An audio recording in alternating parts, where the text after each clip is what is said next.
Hello again. So back for this is day 14 of the 21 days of tapping on what you want, whatever you want to. And I had a request for perfectionism. And it's interesting because actually was a conversation with someone and talking about perfectionism can go two ways. Somebody sees that they're a perfectionist and they see how it inhibits them. And then on the same token, someone can look at their perfectionism as this really good thing in them.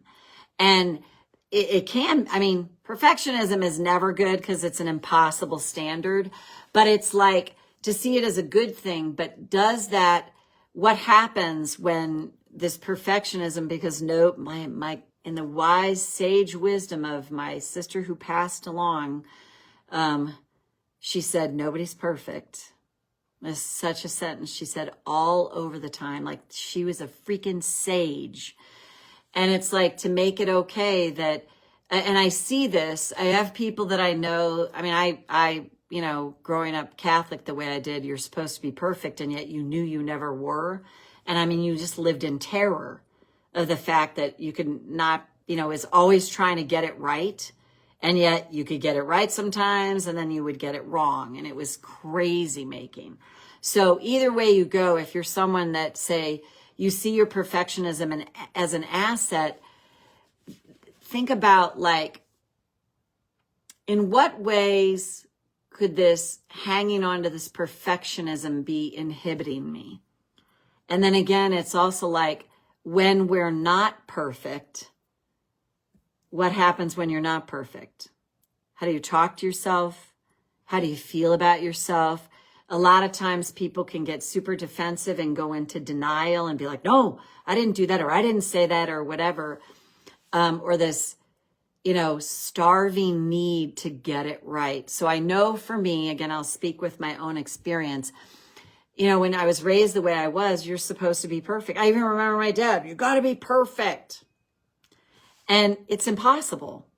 It's impossible. We're not meant to be perfect. That's part of the curriculum of life, the soul curriculum. It's to learn, to grow. So let's tap. Karate chop. Even though I have a belief that I have to be perfect, I choose to acknowledge I feel this way now. Even though I have a belief, and I'm right to have this belief,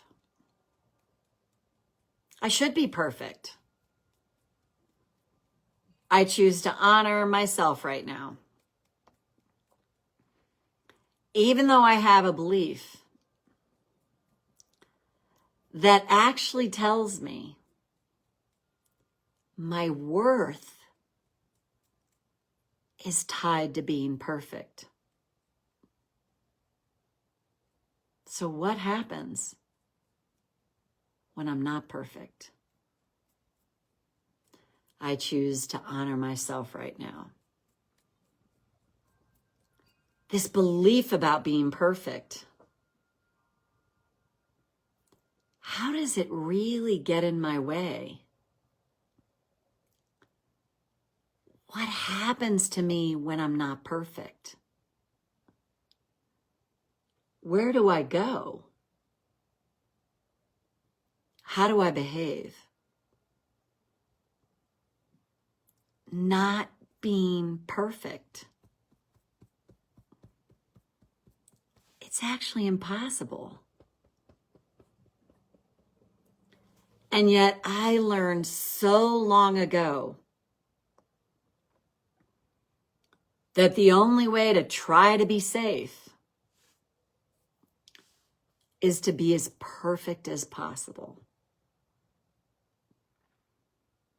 So what if I could let this little kid in me know, even though they won't believe it at all yet, it's okay not to be perfect. Always make new mistakes. We learn from our mistakes. We can learn from our mistakes. And what if I can see this need for perfectionism to be a protective mechanism? If I'm perfect, I can't get in trouble. If I'm perfect, I won't be harmed. If I'm perfect, I'll be okay. And what happens when I'm not perfect to me? How do I treat myself? How do I talk to myself? And what if the journey to releasing perfectionism starts with making it okay? Even just 1%. That maybe I'm not perfect.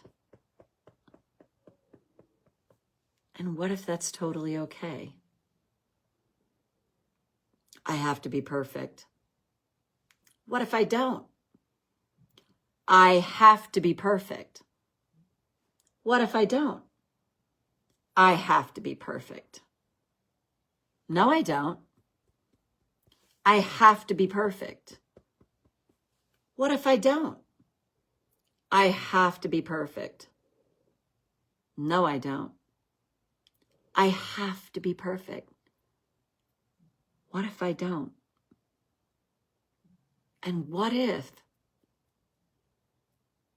I could entertain the possibility that it's actually more emotionally fit to not have to be perfect? And take a breath. So that's it for that one. Hope you found this helpful, and I'll download both of these and upload them to YouTube right away. And then we'll be back here tomorrow with day 15, back on track, not being perfect. And we'll see you then.